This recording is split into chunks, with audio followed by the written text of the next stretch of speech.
Hi, I'm Jim Coldham. Welcome to Streetviews, where we get your views from the streets. Today's hot topic, global warming. Let's go.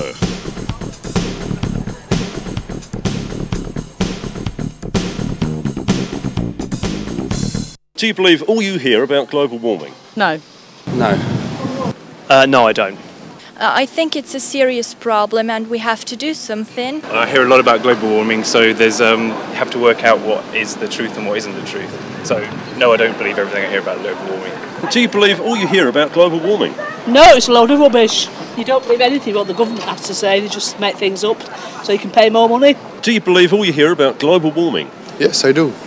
What part in particular? Oh, you can see the weather really change. It's better than you feel in autumn when it's summer, you feel in summer when it's winter, so it's all messed up around. I think a lot of people have got vested interests in, what we believe and how we respond to what we hear. Do you believe all you hear about global warming? No. I think I hear a lot about global warming, but quite often at the end of the sentence somebody's asking me for money. So sometimes I think global warming is an issue, but also that people are jumping on the bandwagon and seeing it as a lucrative way to make some cash. Do you believe all you hear about global warming? I do now, yeah. What made you disbelieve it before? Well, the weather we're getting and all that, and, the weather and what's happening. The floods and all that thing, yeah, there must be something in it. And, no summer now, you get the summer in the winter, and, yeah, I do believe in it now. I didn't used to. It's just a natural thing the world's going to do by itself. You just go with the flow. Global warming doesn't exist. But what about the recent rainstorms that we had and the major flooding? Do you think that's got any cause at all to do with global warming? I don't think it does, no. If you go back centuries ago, it just happens anyway. I don't think it's anything to do with global warming. Mr. Parker, do you believe all you hear about global warming? Yeah, I do. I believe it's a clear and present threat to the planet. Where do you get most of your information regarding the effects of global warming? Probably the internet. Any other sources? Probably just the internet and, people I speak to. A lot I read in the press, I don't believe it, because I actually think it's the Earth's natural process evolving. I know we contribute to some of it, but not all of it. Well, we talked about it in school and newspapers, of course, and the news on TV and stuff like this. Television, internet, newspapers, there's a whole range of information out there. Where do you get most of your information regarding the effects of global warming? Well, what I see with my own eyes and the paper and the media. Most of it on the TV, program, newspaper. I think from reading the newspapers, I read a variety of different papers, and I think they've all got one opinion that ultimately it will destroy different parts of the earth if we don't do something about it. But I don't feel as if I've had a balanced opinion about it yet. Where do you get most of your information regarding the effects of global warming? On the news, and it's all made up, isn't it, most of it on the news. The government make things up and then they charge you extra, like congestion charges, and where does that money go?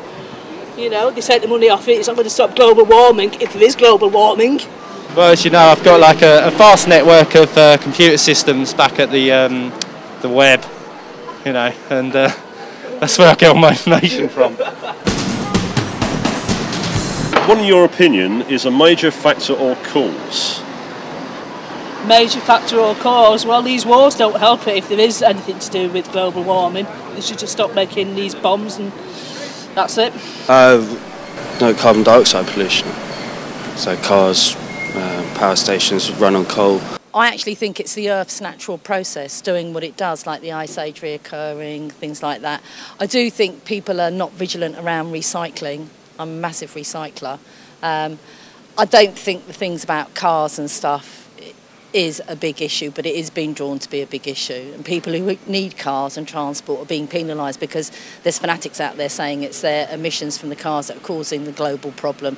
But I don't think so, because you need transport. We live in a city, we have to have transport of some sort. Yes. Carbon emissions as a result of individual and business activities. Well, I think emissions of any kinds, fumes and stuff like this, and maybe we use the car too often and stuff like this, and maybe we should separate the waste or something everyone can do. What, in your opinion, is a major factor or cause? I would say probably the American attitude towards it all, and also you know, some of the new developing countries like China, India. I think it's, well, from my understanding, I think a lot of it's to do with the emissions from cars and from a lot of the products we use in the home. But as I say, I only know what I've read in the paper. I haven't made any in-depth sort of study into the topic. Major factor is really funny. North of Europe is raining, everybody's flooding. South of Europe, everybody's on fire. So it's really funny. What do you think the cause is of that? Because of that, like people say, probably airplanes, taxi, bus, CO2. CO2. Well, I reckon it's what people use, cars, that even underarm sprays and all that. It's just the modern world. I'd say it was cars mainly, clogging up the roads and polluting the atmosphere. So you don't think by introducing more bus lanes is kicking out more emissions? No. Hello, Jen. A few minutes to answer some questions? Not really.